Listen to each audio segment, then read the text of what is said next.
Admission open for Science, Management, Humanities. Jaya Multiple Campus.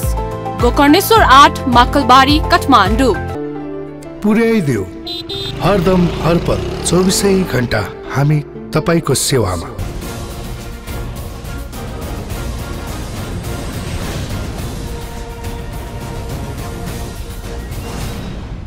नमस्कार, तक्षशिलामा यहाँलाई हार्दिक स्वागत छ। म प्रकाश गिरी। तक्षशिलाको आजको अङ्कमा हामी कुराकानी गर्नेछौँ प्रदीप पौडेलसँग। नेपाली कांग्रेसको युवा राजनीतिको कुरा गर्ने बित्तिकै आउने नाम हो र प्रदीप पौडेलले अहिले नेपाली कांग्रेसलाई कुन रूपमा देखिराख्नु भएको छ। गठबन्धन गरेर निर्वाचनमा जाने भनिरहँदाखेरि सत्ता गठबन्धनको बारेमा प्रश्नहरू गरिएका छन्। एमाले लगाएका आरोप पनि प्रशस्त रहेका छन्। गठबन्धनका सकस, कांग्रेस पार्टीभित्रकै सकस, यी सारा सकसभित्र कांग्रेसभित्र आधा दर्जनभन्दा मानिसहरूले अबको प्रधानमन्त्री म भनेर आफूलाई प्रोजेक्सन गरिसकेका छन्। यो अप्ठ्यारो स्थितिमा कांग्रेस पार्टी कसरी अगाडि बढ्छ, उसले देखेको निर्वाचनको चित्र कस्तो छ, हामी कुराकानी गर्नेछौँ। तपाईलाई स्वागत छ। हजुर, धन्यवाद, नमस्कार। अब तपाईहरुलाई हामीले युवा नेता भन्दा तपाईहरु पनि एक किसिमले युवाबाट अलिअलि माथि उक्लिन थालिसक्नु भएको छ। पार्टीमा पनि महामन्त्रीमा कन्टेस्ट गर्नुभयो। अहिले निर्वाचनको मिति घोषणा भइसकेपछि कुराको सुरुवात चाहिँ नि मानिसहरुको दाबीबाट सुरु गरौँ। युवा भनिएका, युवाबाट वयोवृद्ध भनिएका, ज्येष्ठ नागरिक भनिएका सबका सब करिब आधा दर्जन प्रकाशमान सिंहसम्मलाई जोड्दाखेरि म प्रधानमन्त्रीको उम्मेदवार मैले भएँ भने यो देशको कायापलट गर्छु भनेर कांग्रेसकै मानिसहरूले लगालग फटाफट बोलिरहेका छन्। यो भने चाहिँ यसपटक गठबन्धन हुन्छ, गठबन्धनमा हामीले 100% जित्छौँ, जित्दाखेरिको मान्छे म हुनुपर्छ भन्ने दाबी हो कि यसको पछाडि अरू केही मनोवैज्ञानिक कारणहरू देख्नुहुन्छ? मतलब पहिला यो युवा भन्ने कुरासँग म खासै सहमत छैन। राजनीतिमा पनि मौका पाएको नपाएको भन्ने हिसाबले मात्रै हेरिनुपर्छ। टेस्टेड र अनटेस्टेड। मौका पाएको मान्छेलाई त्यस्तो धेरै दाबी गरिरहने सुविधा हुँदैन। म यसो गर्छु उसो गर्छु भनेर मौका पाएको मान्छेले भन्यो भने पहिला पदमा हुँदा किन नगरेको भन्ने प्रश्न आउँछ। त्यो प्रश्न स्वाभाविक हुन्छ, किनकि ऊ पदमा थियो, हुँदा चाहिँ नगर्ने, अब पाएँ भने गर्छु भन्नुको अर्थ केही रहँदैन। त्यसैले खालि यसलाई टेस्टेड र अनटेस्टेड भनेर मात्रै हेर्नुपर्छ भन्ने मलाई लाग्छ। त्यसमा युवा भन्ने यो शब्दको मोहमा तपाईँ पर्नेवाला? यो शब्द को जेठो छ, को कान्छो छ भन्ने कुरा भन्दा पनि कहिले मौका पाएर गर्यो अथवा बारम्बार मौका नपाएर मौका पाएर पनि कहिले गरेन, त्यसको आधारमा मूल्याङ्कन गरिनु पर्छ। तपाईँ आफूलाई चाहिँ युवाको क्याटेगोरीमा राख्नुहुन्छ कि मौका नपाएको क्याटेगोरीमा राख्नुहुन्छ कि? यो परिभाषाभित्र हेर्दा चाहिँ अब म कहाँ पर्छु थाहा छैन। म 47-48 वर्ष भइसकेँ। मैले नेभी सङ्घको सभापति भएकै 15-16 वर्ष भइसक्यो, 14-15 वर्ष भइसक्यो। त्यस कारणले चाहिँ अब यो खासमा चाहिँ म आफूलाई चाहिँ मौका पाउन नसकेको व्यक्तिकै रूपमा डिफाइन गर्न चाहनुहुन्छ। त्यसो अर्कै प्रश्न जाँदा ती आधा दर्जन मानिसहरू जसले अब म प्रधानमन्त्री हुनुपर्छ, मैले मौका पाउनुपर्छ भन्छन्, तिनलाई के भन्नुहुन्छ? प्रधानमन्त्री व्यक्तिलाई बनाउने होइन। हेर्नुहोस्, चेहरा कस्तो छ, उचाइ कति छ, कहिलेदेखि राजनीतिमा लाग्यो, होइन, थर के हो, त्यसको आधारमा प्रधानमन्त्री बनाउने होइन। ऊ प्रधानमन्त्री भएपछि के गर्ने, केका लागि प्रधानमन्त्री हुन खोजेको? उसले म प्रधानमन्त्री भयो भने यसो गर्छु, यसो गर्नका लागि म प्रधानमन्त्री हुन भन्नु पर्यो नि। त्यसैले पद पाएपछि गर्छु भन्ने त्यो अमूर्त कुरा। पदमा जानु अगाडि यसो गर्छु अथवा यसो गरिनुपर्छ भनेर कसैले एउटा राम्रो ब्लु प्रिन्ट दियो, तपाईँको चाहिँ एकदम श्वेत पत्र जारी गर्न सक्यो। म चाहिँ अब त गर्छु भन्नु मात्रै भनेर पनि भएन कि सपनाहरू धेरै बाँडियो, तर ती सपनामा मात्रै सीमित रह्यो। कसरी गर्ने, त्यसका स्टेप्सहरू के हुन्, लक्ष्यमा पुग्ने प्रोसेस के हो, कसरी जाने हो, स्टेप्सहरू कसरी पार गर्ने, त्यो कति व्यवहारिक छ, त्यो कति फिजिबल छ, त्यो कति प्राविधिक छ, त्यो सबै कुरा हेरेपछि मात्रै मान्छेले पत्याउँछ। अहिले कांग्रेसकै मानिसहरूले तछाड मछाड गरेर प्रधानमन्त्रीको दाबी चाहिँ किन गरिरहेका छन्?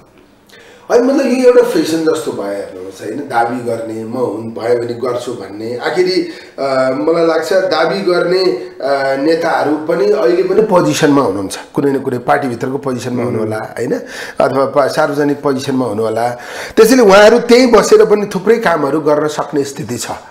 जस्तै मैले दाबी गरेँ म पनि त एउटा पोजिसनमा छु नि त हैन त्यसैले यही पोजिसनमा हुँदा मैले के गरेको छु त त्यसैले मलाई लाग्छ पहिला योजना चाहियो मैले नबुझे चाहिँ यो पार्टीभित्रको मानिसहरूले चाहिँ फटाफट तपाईँले जुन फेसन भन्ने शब्द प्रयोग गर्नुभयो फटाफट म प्रधानमन्त्री म हुनुपर्छ भन्ने दाबी गर्नुको पछाडिको कारण चाहिँ मैले अझै जान्न खोजिरहेको होइन मतलब राजनीतिमा पोजिसन खोज्ने पोजिसनमा गएर गर्छु भन्ने अथवा पोजिसन भएपछि गर्न सकिन्छ होला भन्ने लाग्ने कुरा स्वाभाविक हो तर यो हाम्रो उसमा चाहिँ कस्तो छ भने हाम्रो राजनीतिमा यो कुरा एकदमै धेरै चलिसक्यो कि पनि व्यक्ति पछि फरक कारणहरू छन् होइन मतलब कारण त व्यक्तिले आफ्नो लजिक त आफ्नो ढङ्गले प्रस्तुत गर्न सक्छ जस्तो एउटा पात्रको बारेमा चर्चा गर्ने हो नि प्रकाशमान सिंहको ताजा उदाहरण हिजो मात्र उहाँले आफूलाई त्यसरी प्रोजेक्सन गर्नु उहाँको लजिक के हुन्छ होइन उहाँको लजिक पनि हुनसक्छ उहाँ प्रधानमन्त्री बाहेक अरू हुनुभयो प्रधानमन्त्री भएपछि गर्छु भनेर भन्ने उहाँको लजिक हुनसक्छ होइन मैले लामो समय यात्रा गरिसकेँ त्यो अर्को लजिक हुनसक्छ म यत्रो यात्रामा मलाई कोही दाग लागेन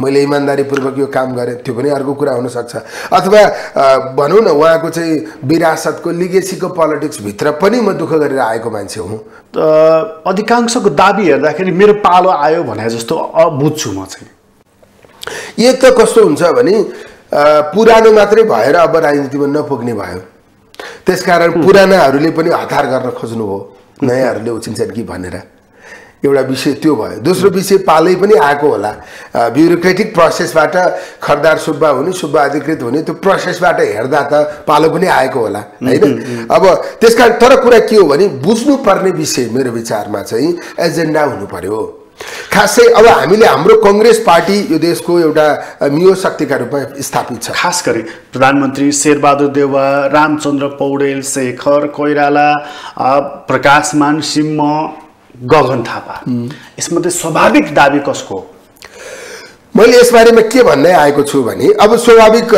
भनेर कस्तो नि धेरैले चाहिँ गगन थापाजी कान्छो भएर अस्वाभाविक ठान्लान् अथवा पुरानो पुस्ताका नेताहरू त्यो अस्वाभाविक ठान्नु होला मैले मेरै पुस्ताको नेता हो भनेर मैले स्वाभाविक ठान्नु होला मैले महामन्त्री उहाँहरूसँगै हार्दै गर्दा मैले के भनेको थिएँ भने मैले हारेँ तर म खुसी यस कारण छु कि मेरो पुस्ताले जितेको छ हैन मैले त्यो प्रश्न भनेको त्यसकारण मेरो पुस्ताले जितेर पोजिसनमा जाँदै गर्दा आम मान्छेलाई निराशा नबनाउनुस् तपाईप्रति धेरै ठुलो भरोसा छ विश्वास छ अथवा यो पुस्ताप्रति छ त्यसैले म हारे म फेरि पनि जिताउला पुस्ताप्रति विश्वास भयो भने तर पुस्ताप्रति नै विश्वास भएन नयाँ आएर पनि केही गर्दैन उस्तै रहेछ काम गर्ने कार्यशैली केही पनि फरक छैन फेरि कस्तो भने कांग्रेस पार्टी भित्र महामन्त्री हुने भनेको त दोस्रो तेस्रो तहको नेता हुने हो नि त्यसैले मैले के भने गगनजी चाहिँ फेलियर नहुनुस् तपाईप्रतिको आशा विश्वास भरोसा नटुटाउनुस् तर मैले पोजिसनको लागि मात्रै दाबी गर्ने अथवा त्यसको निम्ति मात्रै लालची हुने कुराहरू भन्दा तपाई जेमा हुनुहुन्छ त्यसमा राम्रो गर्नुहोस् ए अहिले तपाई महामन्त्री हुनुभयो अत्याधिक मत पाएर विजयी हुनुभयो त्यसलाई सफल बनाउनुहोस् हो त्यसलाई सफल त्यसको गरिमा राख्नु त्यसैले तपाईलाई प्रधानमन्त्री दिन्छ उहाँले त्यसमै अतिरिक्त मोह गर्नुभयो अहिले त्यसैले प्रधानमन्त्रीको दाबी त्यसैले तपाईलाई पार्टी सभापति दिन्छ मैले त्यसमा के भन्न खोजेको अहिले हाम्रो पार्टी हेर्नुस् हरेक चुनावमा टिकटको बारेमा ठुलो छिनाझम्टी हुन्छ त्यसको कुनै मापदण्ड छैन भएको मापदण्ड पनि कार्यान्वयन गरिदैन न्याय भएन भनेर एकदम धेरै भनिन्छ एकदमै ठुलो विद्रोह हुन्छ डालोको पोखिन लागिसक्यो भएको टिप्न हामी खोज्छौं कांग्रेसको अथाह स्ट्रेन्थ जुन छ शक्ति जुन छ त्यो शक्ति सम्पूर्ण रूपमा कांग्रेसको उम्मेदवारलाई जिताउन खर्चिनियो भने अन्त केही खोज्नै पर्दैन त्यसैले त्यो खर्च गर्ने स्थिति निर्माण गर्नुस् पार्टीलाई पहिला व्यवस्थित गरौं पार्टीमा उम्मेदवारी दिदा स्वाभाविक मान्छेलाई दिउँ जित्ने मान्छेलाई दिउँ न्याय हुने गरी सन्देश दिने गरी टिकट दिउँ र चुनाव प्रचार एकदम व्यवस्थित गरौं अहिलेको आधुनिक प्रविधि प्रयोग गरेर चुनाव प्रचार गरौं अथवा हामीले जे भनिरहेका छौं त्यो जनतामा पुग्ने स्थिति निर्माण गरौं तेस्रो कुरा हामीले यस्तो एजेन्डा बनाऊ जुन एजेन्डाले जनतालाई तरंगित गर्न सकोस् समाजलाई भाइब्रेन्ट गर्न सकोस् बाफरे कांग्रेसले कस्तो मुद्दा ल्यायो कांग्रेस पार्टी त सत्तामा नगएको पार्टी त होइन हिजो सत्तामा गएर भएका त्रुटिहरू पनि बिर्सिने गरी नयाँ विषयहरू ल्याउँ अथवा हिजो सत्तामा जाँदा यो त्रुटि भयो त्यसलाई हामीले महसुस गरेका छौं अब हामी त्यसलाई पुनरावृत्ति हुन दिदैनौं र हामी अब यो बाटो हिँड्छौं भनेर एकदमै धेरै समाजलाई मतदातालाई आम रूपमा युवालाई तरंगित गर्ने गरी हामी मुद्दाहरू ल्याउँ त्यस्तो गर्दा के हुन्छ भने यो त पार्टी लड्ने हो अब प्रधानमन्त्री हुने त यसको प्रोसेस छ नि त नेपाली कांग्रेसको विधानमा निर्वाचनभन्दा अगाडि प्रधानमन्त्रीको उम्मेदवारी अनिवार्य रूपमा डिक्लेयर गर्नुपर्छ भनेर कहिले लेखेको छैन। 56 मा एकचोटि घोषणा गरियो। त्यो एउटा प्र्याक्टिसको कुरा हो। अहिले यो त्यो घोषणालाई अहिले यसपटक पनि गरौँ भन्ने होइन, मतलब त्यो प्र्याक्टिस हो, त्यो मान्दा पनि हुन्छ नमान्दा पनि हुन्छ। यसपटकको उम्मेदवारीको लागि मानिसहरूले तथाड मथाड गरेको हेर्दाखेरि अथवा म प्रधानमन्त्री हुन चाहन्छु भनेको देख्दाखेरि नेपाली कांग्रेस पार्टीले शासकीय स्वरूप अहिलेको संसदीय लोकतन्त्र बदलेर प्रत्यक्ष निर्वाचित प्रधानमन्त्रीलाई अवलम्बन गर्न खोजेको हो कि जस्तो देखिन्छ। मतलब होइन, हाम्रो नेताहरूले त्यसरी गहिरिएर त्यो ढङ्गबाट त्यो मेसेज दिने गरी त्यो आशय प्रकट गर्ने गरी भन्नुभएको होइन, आफ्नो महत्त्वाकांक्षा मात्रै प्रस्तुत गर्नुभएको। जस्तै गगनजी महामन्त्री हुनुहुन्छ, विश्वप्रकाशजीले उहाँलाई समर्थन गर्नुभएको छ भने विश्वप्रकाशजीले पार्टीको कमिटीमा एजेन्डा ल्याएको हो नि त। पार्टीले जित्नका निम्ति महामन्त्री के अरे पार्टीले जित्नका निम्ति प्रधानमन्त्रीको उम्मेदवार डिक्लेयर गर्न आवश्यक छ। यो रणनीति अप्नाएर जाउँ, यो त एउटा रणनीतिको विषय नै हो होइन। यो रणनीति अप्नाएर गयो भने राम्रो हुन्छ। अब यो रणनीति अन्तर्गत उम्मेदवार पनि फलानालाई बनाऊ भनेर महामन्त्रीले मिटिङमा प्रस्ताव ल्याउन सक्छ। यो बाहिर प्रस्तुत गर्ने कुरा भन्दा त्यसको प्रोसेसलाई अवलम्बन गर्ने कुरा गरेको हो नि। तर त्यसको लागि मेरो भनाइ के हो भने त्यो स्टेजमा पुगिन्जेलसम्म त्योभन्दा अगाडि गर्नुपर्ने थुप्रै कामहरू छन्। यो त्यसै बजारको खपतको लागि ल्याइएको विषयवस्तु मात्रै हो त? मैले त्यसो भनेर अपमान गर्ने, त्यसलाई चाहिँ अनावश्यक हो भनेर भन्ने कुरा चाहिँ त्यो अर्को टिका टिप्पणीको विषय हुन्छ। आफ्नै पुस्ताको मान्छेलाई नस्वीकारेको भन्ने खालको चार्ज लगाइन्छ। तर कुरा के हो भने प्रोसेस के हो? उहाँहरू दुवैजना महामन्त्री हो, त्यो दुईवटा कुरामा उहाँहरू दुवैजनाको कुरा मिलेको छ भने प्रस्ताव ल्याएर छलफल गर्न सक्नुहुन्छ। प्रोसेस चाहिँ केन्द्रीय कार्य समितिमा छलफल गर्ने, आगामी निर्वाचनको रणनीति यस्तो हुनुपर्छ भनेर अगाडि बढ्ने, अथवा प्रधानमन्त्री शेरबहादुर देउवा पुनः निर्वाचनपछि पुनः प्रधानमन्त्री हुनको लागि उहाँले दाबी गर्नुहोला। तपाईले दाबी गर्नुभन्दा अगाडि नै मैले दाबी गरिसकेपछि के हो, मैले त्यस कि सिट खाली गरिदिनु पर्ने हो कि तपाईको पनि महत्त्वाकांक्षा मैले थाहा पाइसकेपछि तपाईलाई मैले काहीँ न काहीँ थामथुम गर्नुपर्ने हो? यी दुई मध्ये कुन मनोवैज्ञानिक कारणले यो कुरा? मतलब यो विषय संस्थागत ढङ्गले आएकै छैन, अनौपचारिक ढङ्गले बाहिर उठेका विषयहरू हुन्। नेपाली कांग्रेसको केन्द्रीय कार्य समितिको बैठकमा यी विषयहरू एजेन्डाका रूपमा प्रस्तुत भएको छैन, अथवा पार्टीको फोरमभित्र खास गरी यो चाहिँ एजेन्डाका रूपमा यसलाई ल्याइएको स्थिति छैन। अब मान्छेको आफ्नो रणनीति हुनसक्छ। अहिलेको प्रधानमन्त्रीज्यू फेरि निर्वाचनपछि प्रधानमन्त्री हुन चाहनुहुन्छ होला, त्यो उहाँको विषय भयो। अरूले पनि प्रधानमन्त्रीमा दाबी गर्नुभएको छ होला, त्यो एउटा विषय भयो। तर रणनीतिक रूपमा प्रधानमन्त्रीको उम्मेदवार डिक्लेयर गर्दा पार्टीलाई फाइदा हुन्छ या घाटा हुन्छ, त्यो कुराका बारेमा हाम्रो पार्टीभित्र छलफल भएको स्थिति छैन। त्यसमा मैले भनिरहेको कुरा के हो भने निर्वाचनको मुखमा गएर अथवा 1 महिना अगाडि हामीले प्रधानमन्त्रीको उम्मेदवार डिक्लेयर गर्दा फाइदा हुन्छ हुन्न जोखाना अथवा लेखाजोखा त्यही बेलामा गरौँला। तर अहिले चाहिँ गर्नुपर्ने विषय के हो भने भातृ संगठन बनेको छैन, बनाऊ हैन। निर्वाचनमा टिकट कसरी वितरण गर्ने, हामीले त सधैँ कस्तो प्र्याक्टिस गरिरहेका छौँ भने आज नोमिनेसन 11 बजेदेखि नोमिनेसन हुन्छ, 11 बजेदेखि भएको नोमिनेसनमा 3 बजे हामी टिकट डिक्लेयर गर्छौँ हैन। त्यो चलन हाम्रो अब फेरौँ, बदलौँ। नोमिनेसन भन्दा 1 महिना अगाडि नै क्यान्डिडेट डिक्लेयर गरौँ। हामीले उम्मेदवारहरू यस्तो दिउँ कि यस्तो दिउँ, मतदाताले पहिले थाहा पाउँ। अनि उम्मेदवारी डिक्लेयर गरिसकेपछि नोमिनेसनसम्म आन्तरिक जुन अव्यवस्थापन जुन हुन्छ, असन्तुष्टि जुन हुन्छ, त्यसलाई म्यानेज गर्ने समय पनि प्राप्त गर्ने स्थिति हामीले निर्माण गरौँ। त्यसपछि मुख्य कुरा के हो भने यहाँ व्यक्ति चुनाव लड्ने होइन, व्यक्ति बन्ने होइन, पार्टी बन्ने हो। सरकारमा किन जाने, गएर के गर्ने? हामीले सरकार चलाउन पायौँ भने 5 वर्ष के काम गर्छौँ, शिक्षामा के गर्छौँ, स्वास्थ्यमा के गर्छौँ, सामाजिक क्षेत्रमा काम के गर्छौँ? तपाईले भन्नु त पार्टी लड्ने हो भन्नु हो, या त पार्टी होइन गुट लड्ने, गुटबाट पनि अझ व्यक्ति लड्ने परिपाटी तत्त्व छ नि त फेरि। मतलब प्र्याक्टिस त्यो छ, मैले माने हैन। प्र्याक्टिसमा चाहिँ कस्तो छ भने निर्वाचन आयोगले 25 लाख भन्दा बढी पैसा खर्च गर्न नपाउने व्यवस्था गरेको छ के अरे सिद्धान्तमा। प्र्याक्टिसमा कसले 25 लाखको 10 गुणा 20 गुणा खर्च गरेर मान्छेहरू चुनाव लडेर आइरहेको छ, र पनि त्यो गैर कानुनी हुँदैन। त्यसैले प्र्याक्टिसमा ल्याउनु पर्ने थुप्रै विषय छन्। तर सैद्धान्तिक रूपमा हामीले अङ्गीकार गरेको संसदीय व्यवस्था हो, त्यो व्यवस्थामा पार्टी नै लड्ने हो, मेरो विचारमा एजेन्डा लड्ने हो, घोषणा पत्र लड्ने हो, पद्धति बसाउँ भन्नुहुन्छ। प्र्याक्टिसमा हामीले त्यो हुने गरी अगाडि बढौँ हैन। यो चाहिँ कुनै व्यक्ति विशेषको विषय होइन। यसमा एक वाक्यमा उत्तर खोजेको चाहिँ अहिले नै चुनावभन्दा अगाडि फलानुलाई प्रधानमन्त्री बनाउने भनेर घोषणा गर्दै जाँदा नेपाली कांग्रेस पार्टीलाई फाइदा हुने देख्नुहुन्छ कि फाइदा हुँदैन?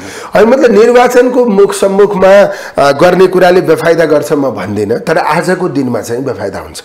अहिलेकै प्रधानमन्त्रीलाई पुनः प्रधानमन्त्रीको रूपमा क्यान्डिडेट बनाएर जाँदा फाइदा हुन्छ कि बेफाइदा हुन्छ? अहिलेकै दिनमा त्यो घोषणा गर्दा नि बेफाइदा हुन्छ, आजकै दिनमा। किनभने चुनाव आउन बाँकी 3.5 महिना छ। त्यो चुनावको मितिसम्म काङ्ग्रेस पार्टीले आन्तरिक जीवनमा गर्नुपर्ने थुप्रै कामहरू छ, त्यो केही पनि नगर्ने होइन। अनि चाहिँ कसैलाई प्रधानमन्त्रीको उम्मेदवार हुनु छ अथवा त्यो त्यो महत्त्वाकांक्षा पुरा गर्नका निम्ति पार्टीले निर्णय गर्ने भन्ने कुरा हुँदैन नि। अहिले त तपाईँ चाहिँ अब केन्द्रीय कार्य समितिमा भोटिङ गर्ने, पार्टीले चाहिँ तय गर्ने निर्णय अथवा स्ट्राटेजीका बारेमा मतभेद भयो, केन्द्रीय कार्य समितिमा भोटिङ गर्ने, पार्टीलाई एकदम एकताबद्ध ढङ्गबाट अगाडि लिएर जाने, पार्टीको सम्पूर्ण स्ट्रेन्थ पार्टीलाई जिताउनका निम्ति प्रयोग गर्ने भन्ने एकातिर। अर्कोतिर अब प्रधानमन्त्री को हुने भन्ने बारेमा केन्द्रीय कार्य समिति, मैले पार्टीको सदस्यका नाम, यो कति खपत हुन्छ, यो कुरा पपुलर हुन्छ कि हुन्न, यो कति टीका टिप्पणीको विषय हुन्छ भन्ने पक्षबाट मैले भनिरहेको छैन। मैले तपाईँलाई कसरी आँट गरेर भनिरहेको छु भने पार्टीलाई फाइदा र बेफाइदा हुने सन्दर्भमा आजै यो कुराको बहसले फाइदा हुँदैन। 68 वर्ष 70 वर्ष नागेको मानिसलाई नो नट अगेन यो अभियान चलिरहेको छ। पार्टीभित्रै पनि देखियो बुढा प्रस्ताव विदा गरौँ आदि इत्यादि। अब 68 नागेका ज्येष्ठ नागरिक हुन्, वृद्ध भत्ता अथवा चाहिँ सम्मानपूर्वक राजनीतिक जीवन बिताएर बसुन्, यो अभियान पनि काङ्ग्रेसले थाल्ने भयो। अनि मतलब त्यो त सुनिदा सैद्धान्तिक पक्षबाट पनि व्यावहारिक पक्षबाट पनि त्यो कुरा चाहिँ मैले अघि नै भने नि, यो 68 70 85 कुरा भन्दा पनि टेस्टेड र अनटेस्टेड, मौका पाएको र नपाएको, यसको आधारमा हेरिनुपर्छ भन्ने मलाई लाग्छ। मौका पनि कतिपटक पाए, मौका कतिपटक पाउने होइन, अनि त्यसपछि भनेको त्यो एक्सक्युज लिने आधार कतिपटकसम्म बनिरहन्छ होइन। त्यस मतलब हामीले परिवर्तन खोजिरहेका छौँ, हामीले नयाँपन खोजिरहेका छौँ, हामीले प्राथमिकता बदल्न खोजिरहेका छौँ, हामीले कार्यशैली फेर्न खोजिरहेका छौँ। यसरी भन्यो भनेदेखि अहिलेको प्रधानमन्त्री शेरबहादुर देउवा, रामचन्द्र पौडेल, यो फर्स्ट लेयरको लिडरहरू छ नि, उहाँहरूलाई पुनः मौका दिनुपर्छ भन्नुहुन्छ? म एउटा पार्टीको कार्यकर्ता भएको कारणले, केन्द्रीय सदस्य भएको कारणले अहिले त्यो विषयको बहस म बाहिर ल्याउन चाहन्न होइन। अहिले उहाँहरू जुन जुन पोजिसनमा हुनुहुन्छ, आफ्नो पोजिसन को भूमिका, पोजिसन अनुसारको भूमिका प्रभावकारी ढङ्गले गरिदिनुहोस् अध्यक्षज्यूले, महामन्त्रीज्यूले। अनि समय आएपछि त्यो कुरा हामी भन्छौँ। पक्कै पनि नयाँपन खोजिएको छ होइन, पुरानाहरूले फेरि दाबी गरेर फेरि आउने कुरा सहज छैन। त्यो त मेरो मात्रै चित्त बुझेर भएन नि त, सबैको चित्त बुझ्नुपर्छ। त्यस कारणले चाहिँ यथोचित समय आएपछि त्यो बारेमा बहस हुन्छ। तर प्रधानमन्त्री को हुने भन्ने बारेमा बहस गर्नका निम्ति पार्टी त प्रधानमन्त्री बनाउने स्थितिमा त पुग्नु पर्यो नि। पार्टीका त धेरै सांसद त हुनु पर्यो नि, संसदीय दलमा चाहिँ प्रधानमन्त्री बनाउने हैसियत त हुनु पर्यो नि। त्यो हैसियत निर्माण गर्नका निम्ति हाम्रो पार्टीका आदरणीय पदाधिकारीज्यूहरूले आफ्नो भूमिका प्रभावकारी ढङ्गले निर्वाह गरिदिनुहोस्, अहिले यति मात्रै भन्न सकिन्छ। नेपाली काङ्ग्रेस पार्टी चाहिँ अहिले गठबन्धन छ, गठबन्धन हुने भयो प्रदेश र प्रतिनिधि सभामा, ढुक्कले आरामले जितिन्छ भन्ने मनोविज्ञानबाट ग्रसित छैन। ढुक्कले आरामले जितिन्छ भन्ने मनोविज्ञान भयो गठबन्धनै हुन्थेन नि। गठबन्धन चाहिँ गर्ने माओवादीलाई, एकीकृत समाजवादीलाई अथवा जसपालाई चाहिँ थोरै थोरै दिएर हामी चाहिँ ठुलो हिस्सा लिने भन्ने त्यो मनोभावनाबाट ग्रसित। मतलब यो यस्तो कुरा हो, गठबन्धनमा आबद्ध दलहरूले आफ्नो हैसियत बढाउन खोज्ने कुरा स्वाभाविक हो, किनकि यो सङ्घीय संसदको चुनावमा हामीले टिकट दिने र त्यसभित्र गठबन्धन गर्ने कोसिस गरिरहेका छौँ। त्यसैले सङ्घीय संसदमा कसका टाउका बढी भए त्यसको आधारमा राजनीतिक पार्टीको हैसियत निर्धारण हुन्छ। हाम्रो प्र्याक्टिस त यही भयो नि। त्यसैले चाहिँ अब काङ्ग्रेसले पनि धेरै सङ्ख्या लिन खोज्छ, अरूले पनि धेरै सङ्ख्या लिन खोज्नुहुन्छ। अब फेरि चाहिँ गठबन्धनभित्र ठुलो पार्टी त काङ्ग्रेस नै हो, त्यो भनेर एकदम अहङ्कार प्रस्तुत गर्न खोजेको पनि होइन। गरियो भने गठबन्धनै हुँदैन होइन। यो त लेना देना मिल्यो भने, सौदाबाजी भयो भने होइन, यो आवश्यक हैसियत निर्धारण हुने स्थिति भयो भने मात्रै न गठबन्धन हुने हो, कोही बाध्यता छैन नि यसमा। त्यसैले चाहिँ एकदमै हैसियतभन्दा तल अन्डरस्टिमेट गरेको स्थिति भयो भने त त्यसले त अपमान बोध गर्छ र निस्कन्छ। त्यसैले त्यो कुरामा पनि हामी सचेत छौँ। तर यसमा चाहिँ कुरा के हो भने गठबन्धनमा जाने कुरा को निर्णय गठबन्धनमा आबद्ध सबै दलहरूले गरिसकेका छन्, हामीले पनि गरिसकेका छौँ। सैद्धान्तिक रूपमा यो गठबन्धनलाई हामीले स्वीकार गरेका छौँ। तर यसका आफ्नै चुनौतीहरू छन्, यसका आफ्नै समस्याहरू छन्, जोखिमहरू छन्। अब बल्ल चाहिँ कुन क्षेत्रमा कसले चाहिँ प्रतिनिधित्व गर्ने, अब त्यसको बारेमा बल्ल छलफल सुरु भइरहेको छ। त्यसैले मुख्य कुरा नै त्यो भनेपछि यसलाई सरल भाषामा भनौँ, त्यसरी भन्यो भने प्रदीप पौडेल उम्मेदवार हुने कि नहुने भन्ने कुरा प्रदीप पौडेलको हातमा पनि रहेन, नेपाली काङ्ग्रेस पार्टीको हातमा मात्र पनि रहेन। मतलब गठबन्धनका आफ्ना मापदण्डहरू हुन्छन्। अब जस्तै हामीले विधानमा, नेपाली काङ्ग्रेसको विधानमा जे व्यवस्था गरेका छौँ त्यो व्यवस्था बमोजिम टिकट वितरण गर्ने परिस्थिति गठबन्धनका कारणले नहुन सक्छ, हैन। अब त्यसकारण हाम्रो हातमा अथवा पार्टीको हातमा कति बेला हुन्थ्यो भने हामीले आफ्नै ढङ्गले आफ्ना उम्मेदवारहरू चयन गर्न पाएको अवस्थामा हुन्थ्यो। अब यो त गठबन्धन भयो, गठबन्धनमा मैले जित्न सक्ने ठाउँ अथवा मेरो प्रभाव रहेको ठाउँ, मैले काम गरिरहेको ठाउँ गठबन्धनभित्रको अर्को दललाई पर्छ कि? त्यो हरेक उम्मेदवार बन्न चाहने चाहिँ हरेक साथीको सन्दर्भमा, नेताको सन्दर्भमा त्यो हुने स्थिति बन्यो। त्यसैले गठबन्धनमा यस्तो हुन्छ नै। त्यसमा कम्प्रोमाइज गर्ने नेचर त फेरि काङ्ग्रेसको कार्यकर्ताहरूमा छैन। तुरुन्तै बागी, विद्रोही, नभए स्वतन्त्रमा जाने, नभए पार्टी नै परित्याग गर्ने यो परिपाटी छ। भनेपछि गठबन्धनले त काङ्ग्रेसलाई ठुलो घाटा हुने देखियो त। मलाई यस्तो हुन्छ। अब कस्तो भने गठबन्धनको अभ्यास नभएको होइन। हामीले गठबन्धन स्थानीय तहको निर्वाचनमा पनि 43% ठाउँहरूमा गऱ्यौँ र एउटा अभ्यास गरेको स्थिति छ। त्योभन्दा अगाडिको स्थानीय तहको निर्वाचनले पनि हामीले एउटा अभ्यास गरेका थियौँ। हाम्रो अभ्यास सँगसँगै अर्को कम्युनिस्टहरूले अथवा 74 सालमा वामपन्थी गठबन्धन जुन बन्यो त्यो गठबन्धनको अभ्यासले हामीलाई चाहिँ हामीले गठबन्धन नगर्दा हाम्रा विरुद्ध अर्को गठबन्धन खडा हुने रहेछ भन्ने कुराको बोध पनि गराएको छ, हैन। अहिले नै पनि हामीले गठबन्धन गरेनौँ एकछिन। सबै पार्टी एक्लै एक्लै चुनाव लड्ने भन्दा सबैभन्दा बढी फाइदा काङ्ग्रेसलाई नै हुन्छ नि। तर सबै पार्टी एक्लै एक्लै चुनाव नलड्ने गठबन्धनभित्रका अन्य दलहरू काङ्ग्रेसले गठबन्धनमा बस्न मानेन, गठबन्धन छोडेर हिँड्यो भने ती दलहरू अर्को गठबन्धन गरेर काङ्ग्रेसलाई एक्ल्याउने स्थिति बन्छ, हैन। त्यो अनुमानित कुरा होइन, निश्चित कुरा छ, निश्चित छ, हैन। त्यसकारण दुईटा कुरा छ, गठबन्धन हाम्रा विरुद्ध अर्को गठबन्धन रोक्ने र गठबन्धनको अभ्यास हामीले जुन गर्यौँ त्यो चाहिँ हाम्रा कारणले टुट्न नदिने, त्यसलाई निरन्तरता दिने, दुईटा पक्ष यसमा जोडिएको छ जस्तो मलाई लाग्छ। अहिले चाहिँ प्राथमिक कुरा चाहिँ हामीले गठबन्धन गरेन अथवा काङ्ग्रेसले गठबन्धन गरेन भने यिनीहरू वाम गठबन्धन गरेर जान्छन् र हामीलाई एक्लाउँछन्, हराउँछन् भन्ने मनोभावना तपाईँहरूमा छ। मतलब वाम अथवा कम्युनिस्ट त्यो फिलोसफीसँग कम्युनिस्ट पार्टीको नाम गरेका राजनीतिक दलहरू कति इमान्दार छन् त्यो म भन्न सक्दिनँ, होइन। तर कुरा के हो भने सत्य कुरा, नढाँटिकन भन्न सकिने कुरा के हो भने हामीले गठबन्धन गरेनौँ भने गठबन्धनभित्रका अन्य दलहरूको अर्को गठबन्धन बन्छ, त्यो काङ्ग्रेसका विरुद्ध बन्छ, हैन। त्यो एउटा सत्य कुरा हो। यसमा कसैले अपमान बोध गर्नुपर्ने कुरै छैन। यो त्यो नबनोस् भन्नको लागि तपाईँहरू एउटा त्यो गठबन्धन रोक्ने एउटा विषय हो। अर्को कुरा हामीले सरकार बनायौँ, स्थानीय तहको निर्वाचनमा 43% ठाउँमा हामीले गठबन्धन गरेर आयौँ, हैन। र चाहिँ आखिर गठबन्धनको नेतृत्व त काङ्ग्रेसले नै गरिरहेको छ नि, हामी नेतृत्वमा छौँ। यो सन्दर्भमा चाहिँ आपसी समझदारी हुन सक्छ भने गठबन्धन गरेर नै जाउँ न। यी दुईटा कारणले हामी गठबन्धनको पक्षमा छौँ। तर एउटा राजनीतिक दल सधैँभरि गठबन्धन गरेर मात्रै चाहिँ राजनीतिमा जीवित रहन सक्छ त? त्यसको उद्देश्य त्यो हुन सक्छ त?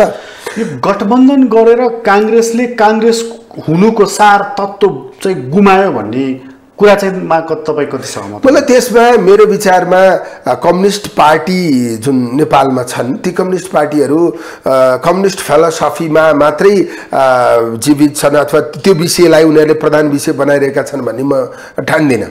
यसको आधार के हुनुपर्छ भने पछिल्लो संविधान मान्ने र नमान्ने भन्ने आधार हुनुपर्छ। नेपाली काङ्ग्रेसले यो संविधान नमान्ने, यो संविधानका प्रति चाहिँ एकदम प्रष्ट विमति राख्ने कुनै राजनीतिक दलसँग मिलेको छ भने त्यसमा प्रश्न गर्न मिल्छ। यो संविधान मान्नेहरू त आखिरी चाहिँ राजनीतिक फिलोसफीमा त धेरै अन्तर्विरोध भएको अवस्थामा छन् जस्तो मलाई लाग्दैन। भन्न सकिन्छ एउटा काङ्ग्रेस पार्टी हाम्रो परम्परागत जुन खालको अवस्था हो त्यसको अवस्थालाई आधार बनाउने हो भने त एउटा काङ्ग्रेस पार्टी कम्युनिस्ट पार्टीसँग कसरी मिल्छ? मिलेको हो नि त, सँगै आन्दोलन गरेको होइन, सँगै मिलेर संविधान ल्याएको होइन। संविधानका हाम्रो चाहिँ आधारहरू लोकतान्त्रिक समाजवाद उन्मुख समाज निर्माण गर्ने भनेर हामीले भनेको होइन।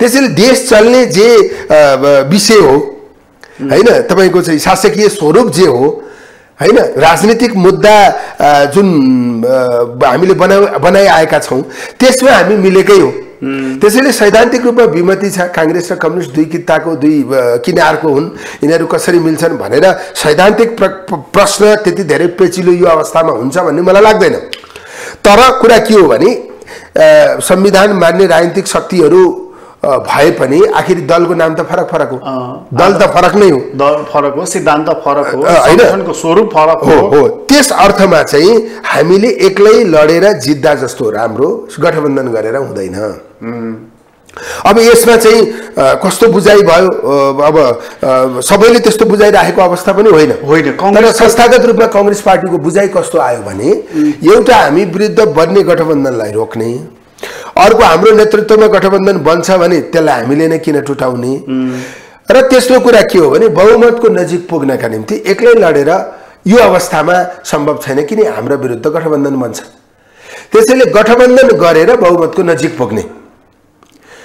नजिक पुग्ने सरकार बनाउने नेतृत्व गर्ने र चाहिँ पार्टीलाई लोकप्रिय बनाउने गरी काम गर्ने अर्को पटक गठबन्धन नगरिकन जित्ने त्यसो गर्दाखेरि कांग्रेस भित्रको एउटा वृत्तको जुन भनाइ छ नि कांग्रेसले कांग्रेस हुनुको सार गुमायो भन्ने तिनीहरू चाहिँ कन्जर्भेटिभ हुन् तिनीहरू पछाडी फर्किन चाहन्छन् यो संविधानको विरुद्धमा छन् उनीहरू हैन कांग्रेस पार्टी यो देशमा माओवादी जनयुद्ध भयो त्यसले सबैभन्दा बढी प्रहार कसलाई गर्यो कांग्रेसलाई नै गर्यो हैन अब खासमा चाहिँ अब भनौं न मेन स्ट्रीममा निरंकुशताका विरुद्ध कांग्रेस नै लडेको हैन त्यसैले नेपालको चाहिँ जो अतिवादी शक्तिहरू छन् तिनका विरुद्ध कांग्रेसकै बढी चाहिँ दुश्मनी छ अथवा चाहिँ इगो जस्तो छ हैन र त्यसपछि कस्तो छ भने नेपालमा एउटा कांग्रेस पार्टी छ यस कांग्रेस पार्टी भर्सेस के छ कम्युनिस्ट पार्टी छ त्यसुनाले चाहिँ कार्यकर्ताले जे कुरा व्यक्त गरिरहेका छन् त्यो चाहिँ गलत हो भनेर मैले भन्दिन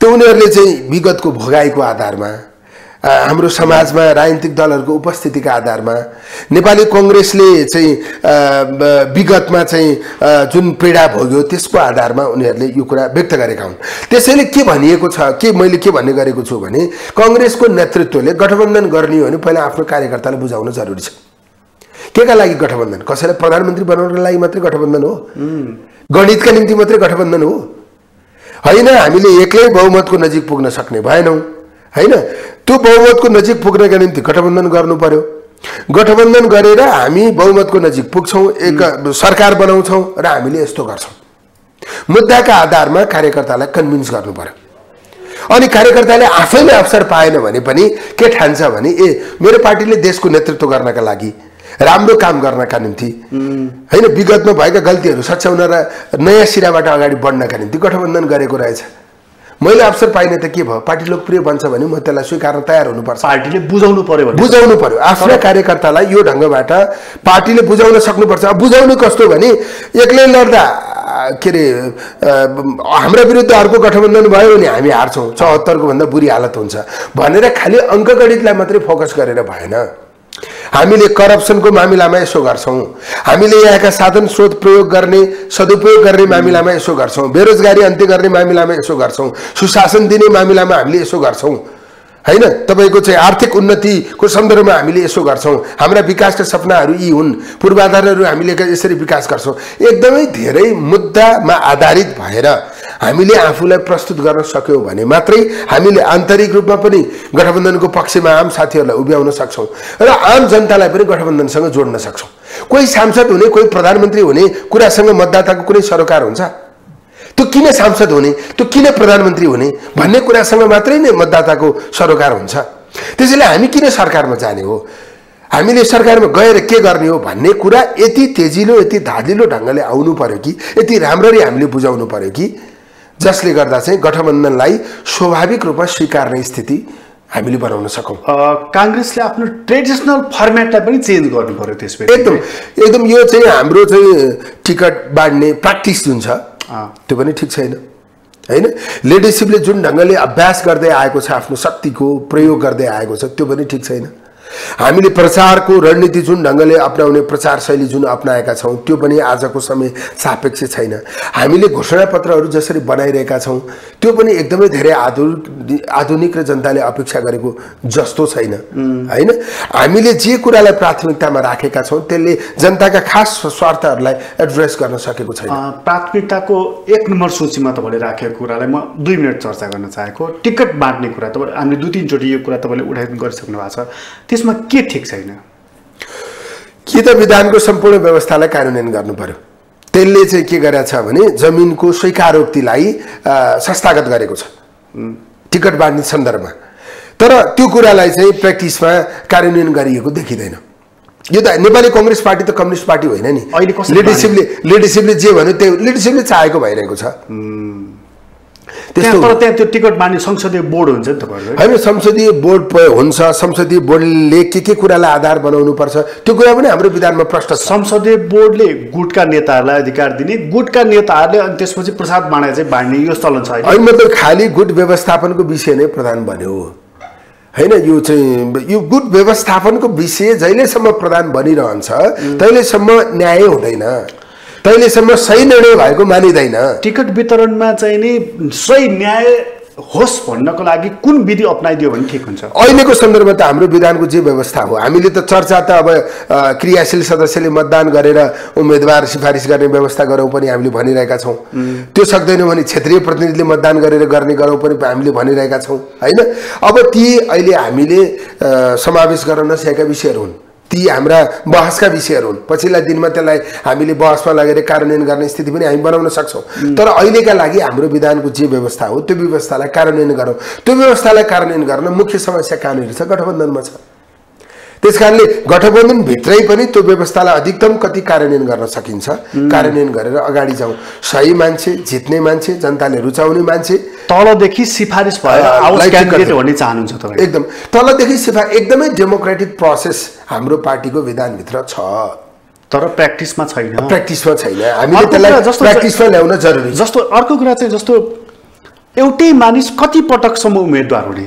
1 पटक, 2 पटक, 5 पटक, 7 पटक, अथवा चाहिँ नि ऊ राउन्ड जेल कति पटक हुने? होइन, मतलब खास त डेमोक्रेटिक प्रोसेसमा चाहिँ अब जनताले रुचाए भने नै जित्ने हो हैन। जनताले रुचाएनन् भने त जित्दैन। कांग्रेस पार्टीले जति पटक पनि दियो भने व्यवस्था गर्यो भने जनताले कति पटक रुचाउँछन् त? धेरै पटक त रुचाउँदा रहन्छन्। त्यसकारण जनताले धेरै पटक उभ्याउँदा नरुचाउने स्थिति भएको कारणले पार्टीले धेरै पटक उभ्याउने व्यवस्था खारेज गर्नुपर्छ हैन। केही 1 पटक, 2 पटक, अति धेरै राम्रो गर्यो भने 3 पटक, ऊ नभइकन देशै नचल्ने भयो, सुधारवादी कुरा नै अगाडि नबढ्ने भयो, असाध्यै धेरै प्रगतिशील मुद्दा ल्यायो, असाध्यै धेरै प्रखर भयो भने 4 पटक। तर कुरा के हो भने यो सबै कुरा जनविश्वाससँग जोडिएको छ, जनताले रुचाउने कुरासँग जोडिएको छ, लोकप्रियताको चाहिँ मापन गर्ने विषयसँग जोडिएको छ। यो विधि पनि अहिलेको कार्य समितिले पदाधिकारीहरूले मेहनत गरेर बनाउन् भन्ने चाहनुहुन्छ तपाईँ? मतलब अहिले वैधानिक व्यवस्थालाई परिवर्तन गर्न सक्ने स्थिति हुँदैन, किनभने हामी अहिले अब भन्न त तर पार्टीले अभ्यास मात्र ल्याउन सक्छ नि हैन। मतलब अभ्यास न्यू फेस ल्याउन सक्छ। 2 पटक मात्र उम्मेदवार हुन सक्छ। उम्मेदवार तपाईँ 2 पटक निर्वाचित हुने पनि त अवधि 2 पटक हुन सक्छ नि त हैन। मतलब त्यो हाम्रो के अरे संसदीय समितिले, केन्द्रीय कार्य समितिले विभिन्न मापदण्डहरू बनाउन सक्छ हैन। त्यो मापदण्ड बनाएर यो मापदण्डका आधारमा टिकट वितरण गर्ने भनेर भन्न सक्छ यो। तर अब यो बाध्यकारी किन छैन भने अहिलेको विधानमा हामीले त्यो व्यवस्था कायम गर्न सकेनौँ हैन। त्यसैले पछिल्ला दिनमा त्यो व्यवस्थाहरूका बारेमा पनि छलफल हुन्छ। तर अहिले निश्चित रूपमा लोकप्रियताको मापन हुने गरी पार्टीको नेतृत्वले चाहिँ टिकट वितरणको प्रक्रियालाई अगाडि बढाउनुपर्छ भन्ने मलाई लाग्छ। यो निर्वाचनले पहिलो र दोस्रो तहका पनि दोस्रोबाट पहिलो लहरमा पुग्न लागेका कतिपय 2 देखि 3 दर्जन नेताहरूलाई विश्राम दिन्छ? मतलब यस्तो निर्वाचनले भन्दा त अधिवेशनले हो खास चाहिँ यसको निकास एक्जिट दिने, पार्टीको अधिवेशनले हो एक्जिट दिने हैन। पार्टीको सभापतिलाई निर्वाचनले कसरी एक्जिट दिन सक्छ हैन? भनेको पार्टीको अहिलेको नेता कसैले माने पनि नमाने पनि पार्टी सभापति नै हो नि। हामीले मफसलमा बाहिर छलफल गर्ने एउटा विषय हो। पार्टीको प्रक्रियाबाट सभापति भएर कोही आउनु भएको छ, तपाईँ उमेरका कारणले बाहिरिनुहोस् भनेर अब यो सार्वजनिक निर्वाचनमा जाँदा उहाँलाई एक्जिट दिने अथवा त्यो कसैलाई एक्जिट दिने मलाई सम्भव हुन्छ जस्तो मलाई लाग्दैन। मेरो इच्छा के छ त्यो मेरो भित्री कुरा हो, तर मैले प्र्याक्टिकल कुरा गरेको हैन। यहाँ खपत के हुन्छ त्यो अर्को विषय हो, लाइक डिसलाइक केमा हुन्छ के हुन्छ त्यो अर्को विषय हो। तर अधिवेशनको माध्यमबाट प्रोसेसबाट निर्वाचित भएर आएको मान्छेलाई सार्वजनिक निर्वाचनमा एक्जिट गर्न सकिन्छ त? यो सबै कुराको एक्जिट दिने इन्ट्री दिने कुराहरू चाहिँ अधिवेशनमा मात्रै केन्द्रित हुन्छ। त्यसैले यी कुराहरूको बहस चाहिँ त्यो बेलामा गरिनुपर्छ। त्यसैले त मैले के भनेको हो भने नीति बिनाको नेतृत्व हुनै सक्दैन।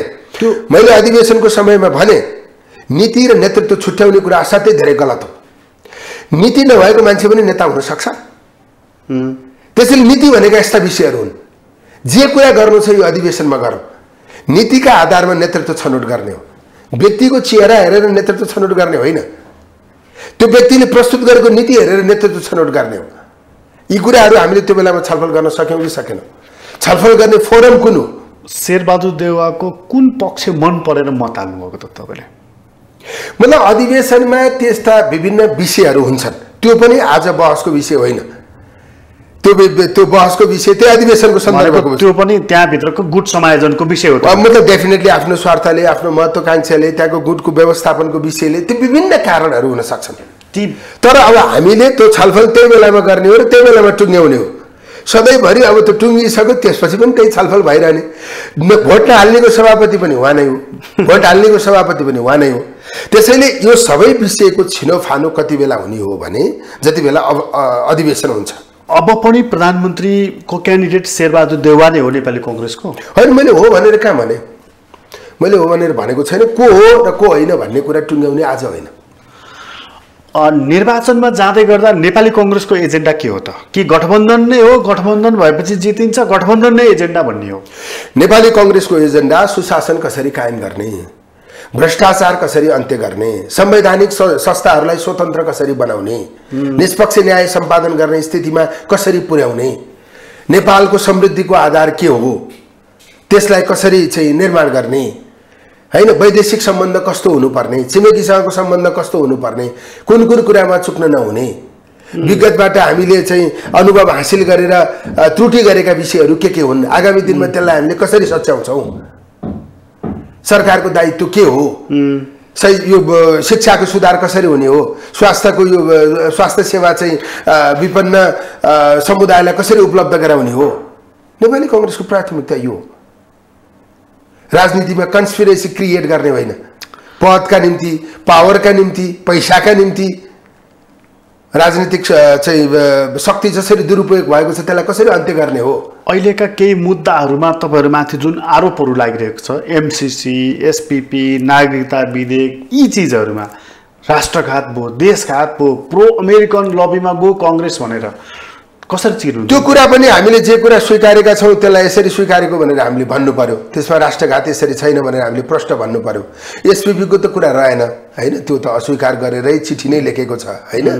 अब बाँकी कुरा जे कुरा हामीले स्वीकार गरेका छौँ किन स्वीकार गरेका हौँ, किन त्यो राष्ट्रको पक्षमा छ, राष्ट्रको विपक्षमा किन छैन, त्यो कुरा हामीले आफूले प्रश्न ढङ्गले भन्नु पर्यो। अहिले स्वीकारी गरिसकेको विषय अथवा त्यो राष्ट्रको पक्षमा थियो भनेरै गरेको हो नि, अहिले थियो भने कसरी थियो? अहिले कांग्रेस भित्रबाट पनि बाहिरबाट पनि असली प्रधानमन्त्री चाहिँ पुष्पकमल दाहाल प्रचण्ड हो, शेरबहादुर देउवा चाहिँ देखिने देखाइने पात्र मात्र हुन् भन्ने छ। यो कुरालाई चाहिँ कसरी खण्डन गर्नुहुन्छ? अनि मतलब मान्छेले कुन विषयमा कसरी तर्क गर्यो त्यो आफ्नो ठाउँमा छ। अहिले चाहिँ पुष्पकमल दाहालजीको पार्टी गठबन्धनभित्र छ, कांग्रेस माओवादी एउटै गठबन्धनभित्र छ। त्यसैले पावर सेयरिङ डेफिनेटली हुन्छ। पावर सेयरिङ नगरिकन एक्लै गर्ने कुरा त्यो सम्भवै हुँदैन। तर पावर सेयरिङ गर्ने नाममा, गठबन्धन नटुटाउने नाममा गलत कुरालाई स्वीकारिनु हुँदैन। त्यो चाहिँ नेतृत्वले त्यो कुरालाई विशेष ढङ्गले चाहिँ हेर्नुपर्छ, किनभने एकदमै धेरै अलोकप्रिय बनाएर गठबन्धन जोडिरहनुपर्छ भन्ने छैन। अर्थमन्त्री प्रकरणले त सिङ्गो सरकारलाई, कांग्रेस पार्टीलाई पनि अलोकप्रिय बनायो नि। मलाई त्यो विषयमा मलाई के लाग्छ भने एउटा छानबिनको प्रक्रिया अगाडि बढ्यो हैन। विगतमा भन्दा एउटा कमसेकम एउटा इट्टा केमा थपियो भने छानबिन भयो हैन। जसरी भयो यस्ता प्रकरण धेरै थिए, तर पहिला कुनै केहीको पनि छानबिन भएन। छानबिन भयो, अब छानबिन भएर दोषी देखिनु भएन, तर उहाँ पद बाहिरै बस्दिएको भए नि त हुन्थ्यो नि। तत्काल फेरि किन अर्थमन्त्री हुन आउनु पर्थ्यो? त्यही त। अथवा माओवादी पार्टीले उहाँलाई किन ल्याउनु पर्थ्यो? उहाँ त एउटा राजनीतिक मान्छे हो, फेरि पनि चुनाव लडेर जितेर आउन सक्नुहुन्थ्यो। एउटा छानबिनले उहाँलाई एक ढङ्गले निर्दोषै देखाएको थियो। फेरि चाहिँ छम्किएर भन्छ नि त्यो के अरे सुनपानी चोख्याएर ल्याएको जस्तो किन गर्नु पर्थ्यो त्यो चाहिँ त्रुटि भएको एउटा कुरा पहिले भन्दा राम्रो काम के भयो उहाँ नभइकन यो सरकारै नचलिरहेछ होइन मतलब त्यस्तो धेरै उसमा पनि म जान चाहन्न तर म एउटा यति मात्रै के भन्न चाहन्छु भने ठिक छ संसदीय समिति बन्यो त्यसमा छानबिन पनि भयो हैन छानबिन भएर एक ढङ्गले जसरी आरोप लगाइएको थियो जसरी चार्ज लगाइएको थियो त्यो पुष्टि हुने स्थिति बनेन तर उहाँ त्यसरी चोखिदा अथवा उहाँमाथि लगाइएको चार्ज पुष्टि नहुँदै गर्दा त राजनीतिक रूपमा उहाँलाई नै लाभ हुन्थ्यो नि फेरि तत्काल चाहिँ त्यो अवधिभित्र बाहिर राखेर फेरि भित्राउने कुरा माओवादी पार्टीले पनि पुनर्विचार गरेको भए हुन्थ्यो र सरकारले अथवा प्रधानमन्त्रीज्यूले पनि त्यो बारेमा चाहिँ माओवादीको अध्यक्षज्यूलाई अर्को दिनुहोस् भनेर चाहिँ भनेको भए तपाईको उपयुक्त हुन्छ भन्ने मलाई लाग्छ तपाईको व्यक्तिगत विचारमा चाहिँ किनभने तपाईँ पनि आउटसाइडर पर्नुभयो क्याबिनेटमा हुनुहुन्न उसमा हुनुहुन्न तपाईको व्यक्तिगत विचारमा चाहिँ प्रधानमन्त्री यो प्रकरणमा लत्रिनु पर्ने कारण चाहिँ के हो मतलब त्यो गठबन्धन जोगाउने अथवा चाहिँ माओवादीले कतिवटा मन्त्रालय पायो कुन मन्त्रालय पायो त्यो मन्त्रालयमा मन्त्री को बनाउने भन्ने अन्तिम अधिकारी त्यो अन्तिम अथोरिटी चाहिँ माओवादीसँगै हुन्छ त्यही पार्टीसँग हुन्छ भन्ने सिद्धान्तले यसमा काम गरेको हुन सक्छ यद्यपि प्रधानमन्त्री भइसकेपछि त त्यो क्याबिनेट प्रतिको उत्तरदायित्व त प्रधानमन्त्रीकै हुन्छ त्यसका प्रश्नहरूको जवाफ त उहाँले नै दिनुपर्ने हुन्छ र माओवादी पार्टीलाई पनि के राम्रो हुन्थ्यो भने छानबिन पछि उहाँ निर्दोष देखिए पनि तत्काल सरकारमा नलाएर अरु कसैलाई लगेको भए चाहिँ टीका टिप्पणीको विषय हुँदैन थियो भन्ने प्रधानमन्त्री देउवा भएकै बेलामा चुनाव धेरै पटक भएका छन् अघिल्लोचोटि पनि यो पटक पनि र चुनावको जति सन्निकट हुन्छ त्यति नै बेला उहाँले अलोकप्रिय कामहरू गर्दै जाने जस्तो अर्थमन्त्री प्रकरणको हामीले कुरा गरि नै हाल्यौं अघिल्लो पटक पनि महाभियोग थियो त्यसको असर चुनावसम्म पर्यो यसपटक पनि महाभियोगको तरबार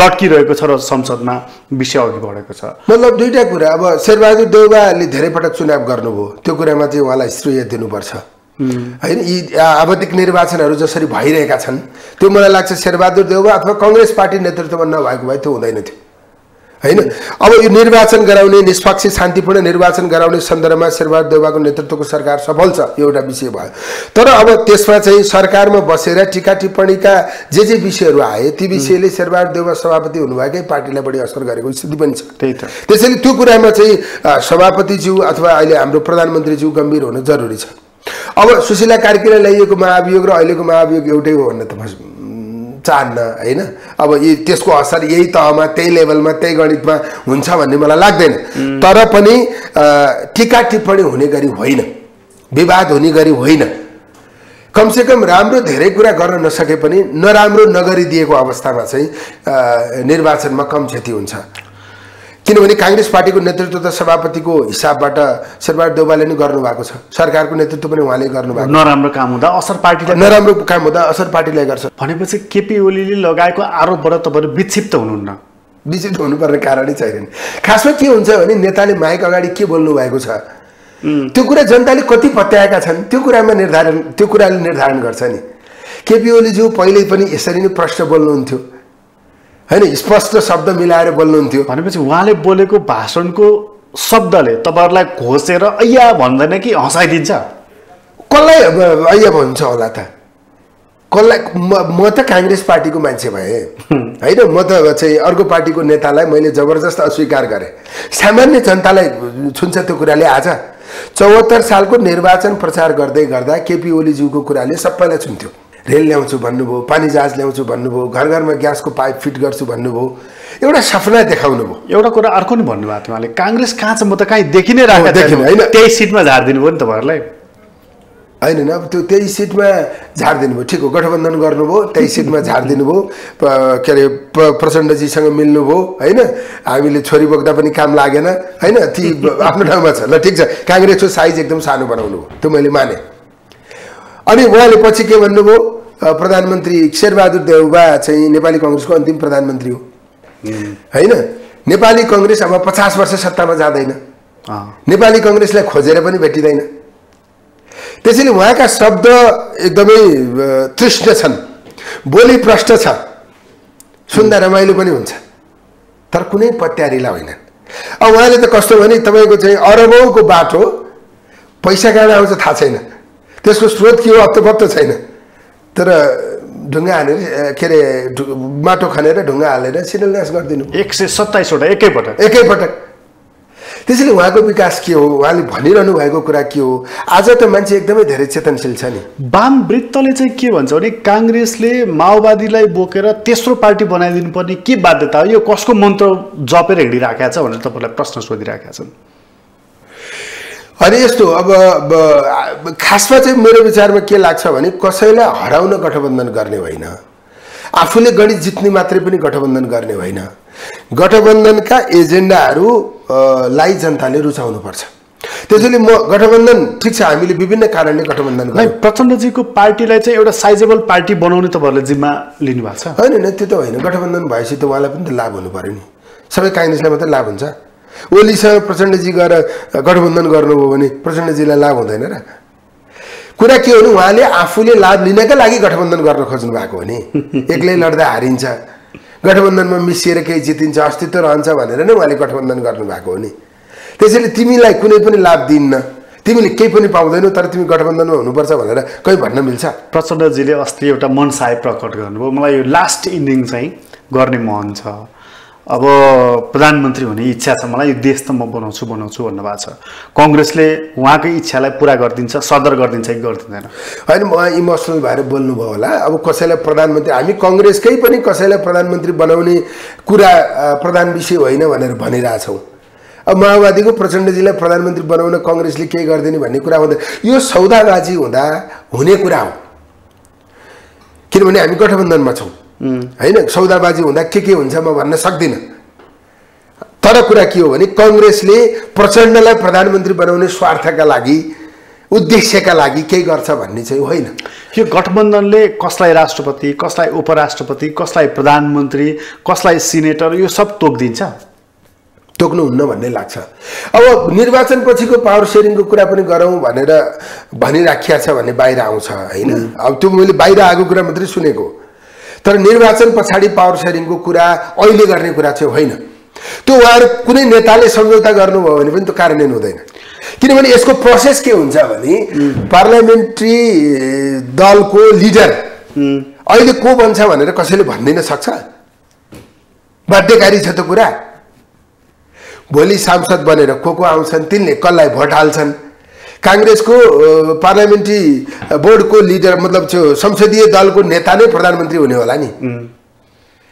त्यसकारण मलाई लाग्छ यो अहिले नै निर्वाचन पछिको सौदाबाजी गर्न सकिँदैन, गर्नु हुँदैन। दुईजना नेता तीनजना नेता बसेर निर्वाचन पछाडिको सौदाबाजी गर्नुभयो भने त्यो कार्यान्वयन हुन्छ भन्ने मलाई लाग्दैन। किनभने त्यसको प्रोसेसै अर्को छ। कम्तीमा प्रोसेसलाई त सम्झिनुहोस्। एउटा आश्वासन चाहिँ रामचन्द्र पौडेलले पाइराख्नु भएको छ कि अबको राष्ट्रपति तपाईँ अथवा अबको प्रधानमन्त्री तपाईँ भनेर? मलाई थाहा छैन। अब राष्ट्रपति पाउनु भएको थियो भने उहाँ त पार्लियामेन्टमा लड्न एकदमै धेरै खोजिरहनु भएको छ। किन खोज्नुहुन्थ्यो होइन? अथवा राष्ट्रपति पाएर चित्त बुझाउनु भएको थियो भने त्यो त पार्लियामेन्टको मेम्बरै हुनु पर्दैन नि राष्ट्रपति हुनको लागि। त्यसकारण मलाई लाग्छ त्यो उहाँले आश्वासन पाएर पनि त्यो एकदम व्यावहारिक हुन सक्दैन। भोलिको निर्वाचन पछिको अवस्था भनेको त्यसको अर्कै ढङ्गले प्रतिस्पर्धा गर्नुपर्छ। काङ्ग्रेस भन्दा बाहिर जाने हो भने काङ्ग्रेसबाटै विद्रोह गरेकाहरूले, जस्तै तनहुमा गोविन्दराज जोशी म उठ्छु एकमा उहाँले भनिसक्नु भएको छ। डडेलधुरामा कर्ण मल्लले म उठ्छु शेरबहादुर देवाललाई मैले हराउनु हो उहाँले भनिसक्नु भएको छ। यस्तो कुराहरूलाई तपाईँले कति ख्याल गर्नुभएको छ तपाईँहरूले? मतलब यो चाहिँ अब तपाईँले भन्नुभएको उहाँहरू चाहिँ जस्तै स्थानीय तहको निर्वाचनपछि उहाँहरूलाई एकोमोडेट गर्ने कुराको वातावरण बिग्रदै गएको छ। तर खास गरी निर्वाचनमा के हो भने काङ्ग्रेसको लिगेसीसँग जोडिएका सबैलाई समेटेर अगाडि जाने कोसिस गर्नुपर्छ होइन। त्यो भनौँ न सबैका स्वार्थहरू समावेश गरेर मिल्ने स्थिति छ भने मिल्ने प्रयत्न गर्नुपर्छ। त्यो चाहिँ लिडरसिपले गर्ने कुरा हो होइन। मैले अघि नै भने नि डालामा भएको पोखिन लाग्यो, भैँको टिपेन खोज्नुको अर्थ हुँदैन। त्यसैले यो लिडरसिपले आम एकता निर्माण गर्ने गरी वातावरण बनाउनुपर्छ। पार्टीभित्र पनि पार्टीभित्र आम कार्यकर्तालाई कन्सुलेट गर्ने एकदमै सङ्गठित गर्ने ढङ्गबाट अगाडि जानुपर्छ र एजेन्डाले चाहिँ आम जनतालाई आकर्षित गर्ने स्थिति बन्नुपर्छ। पार्टीभन्दा बाहिर पनि अब अहिले चाहिँ जस्तो स्थानीय निर्वाचनमै पनि बालेनहरू जितेको हर्कहरू जितेको उदाहरणलाई हेर्ने हो भने त्योभन्दा अझ विकास भएको देखिन्छ राजनीतिक घटनाक्रम। स्वतन्त्र पार्टीहरू जन्मिएका, अन्य पेसा व्यवसाय गरेका मानिसहरू राजनीतिमा आएका, त तिनले एउटा जबरजस्त विकल्प काङ्ग्रेसको एमालेको पनि दिन सक्ने भयो नि त होइन? त्यो कुराले चाहिँ तपाईँहरू कति विचलित हुनुहुन्छ? मतलब दुईटा कुरा व्यवस्थासँग जोडेर हेर्दा त्यो असाध्यै सुन्दर पक्ष हो। एउटा पनि कार्यकर्ता नभएको, राजनीतिक निरन्तरता खासै केही नभएको, कहिल्यै नदेखिएको मान्छे एकैचोटि निर्वाचनमा आउँछ, वर्षौँ अगाडिदेखि स्थापित भएका लिडरहरूलाई हराएर जित्छ। लोकतन्त्रको योभन्दा सुन्दर पक्षहरूको केही हुन सक्दैन। स्वागत छ त्यसलाई, यसलाई एकदम स्वागत छ। फेरि काङ्ग्रेसको विकल्प यो डेमोक्रेसीमा अर्को कुनै हुनु हुँदैन भन्ने नै होइन, विकल्प नहुने पनि व्यवस्था हुन्छ। तर म एउटा काङ्ग्रेस पार्टीको एउटा जिम्मेवार कार्यकर्ताको व्यक्तिको नाताले चाहिँ काङ्ग्रेस पार्टीका लागि चाहिँ यो चुनौती हो।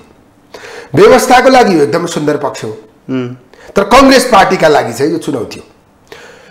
काङ्ग्रेसले बुझिने गरी भन्न सकेन कि हैन, जनताका बीचमा एकदम पत्याउने विश्वास दिलाउने चेहरा प्रस्तुत गर्न सकेन कि हैन, चाहिँ जनताका खास एजेन्डाहरूलाई समेटेर सम्बोधन गर्न सकेन कि, अथवा हामीभित्र के त्रुटि रह्यो?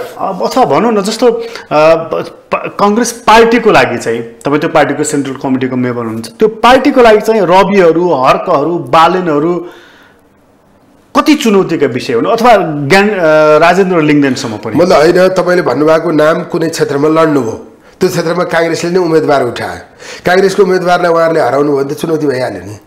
त्यसैले काङ्ग्रेस पार्टीलाई चुनौती हो, तर हामीलाई चाहिँ खास थोरै गुमाएर त्यो सप्रिने हामीलाई महसुस गर्ने अवसर प्राप्त भएको छ। समयमै त्यो कुरालाई ख्याल गऱ्यौँ भने केही बिग्रेको छैन। अब त्यो कुरालाई इग्नोर गर्ने केही होइन भनेर भनिदिने हो भने त त्योभन्दा सर्वनाश केही पनि हुँदैन। तर हामीले थोरै गुमाएर हामीले चाहिँ एकदमै धेरै ठुलो समीक्षा गर्ने स्थिति निर्माण भएको छ। त्यसैले त्यसलाई चाहिँ अवसरका रूपमा हामीले लिनुपर्छ। अन्त्यमा चाहिँ तपाईँ प्रत्यक्ष निर्वाचन लड्ने पात्र हो कि समानुपातिकमा बस्ने? समानुपातिक त म पहिले पनि होइन, अहिले पनि होइन र भविष्यमा पनि होइन होला। त्यसैले मैले त्यो भनेकै छैन। मैले प्रत्यक्ष चुनाव लड्नका निम्ति पार्टीको नेतृत्वसँग आग्रह गरिरहेको छु। मैले चाहिँ आफ्नो कार्यक्षेत्र जहाँ बनाएँ, जहाँ मैले मेहनत गरेँ, जहाँ काम गरेँ, त्यो ठाउँमा काङ्ग्रेस पार्टीको प्रतिनिधिका रूपमा मलाई प्रस्तुत गरिदिनुहोस् भनेर मैले विगतका निर्वाचनहरूमा पनि मैले भन्दै आएको हुँ। अब 74मा मैले एक ढङ्गले प्रदेशमा गएर मैले चुनाव लडेँ, 5 भोटले मैले त्यो चुनाव लुज गरेँ। अब म प्रदेशमा होइन, राष्ट्रिय राजनीतिमै सक्रिय बन्ने गरी संसदमा प्रवेश गर्ने आधार निर्माण गर्ने गरी चुनाव लड्न खोजिरहेको छु। तपाईँ तनहुबाट चुनाव लड्ने? तनहुको 2 नम्बर अहिले मैले रोजेको अथवा मेरो इच्छा भएको ठाउँ हो, तर अब यो विषयको निर्णय गर्ने त पार्टीले नै हो। तपाईँलाई धेरै धेरै धन्यवाद। हजुर, धेरै धन्यवाद। आदरणीय दर्शकवृन्द, तपाईँलाई पनि धन्यवाद। आज हामीले कुराकानी गऱ्यौँ प्रदीप पौडेलसँग। उहाँसँगको कुराकानी अहिलेलाई यति नै। तक्षशिलाबाट म प्रकाश गिरीलाई बिदा दिनुहोस्। ग्लोबल टेलिभिजन हेर्दै गर्नुहोला। नमस्कार।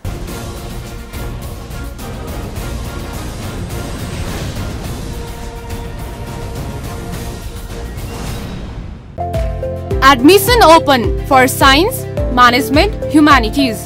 Jaya Multiple Campus. Gokarneswar 8, Makalbari, Kathmandu. Phone number 9851223214, 5134140, 5134081. info@jmcampus.edu.np. पहिला त त्यो पारीपट्टि जुत्ता पलिस गर्थे, अहिले त बन्द छ त। कहाँ गएछ त्यो भाइ? हजुर, त्यसको के कुरा गर्ने हजुर, त्यो त लोकल बसमा लिन्टिङ हल्लिँदै आउँदै होला हजुर। अनि भाइ चाहिँ केमा आउँछौ त टाइममै? म हजुर, म त पुऱ्याइदेउमा आउँछु हजुर।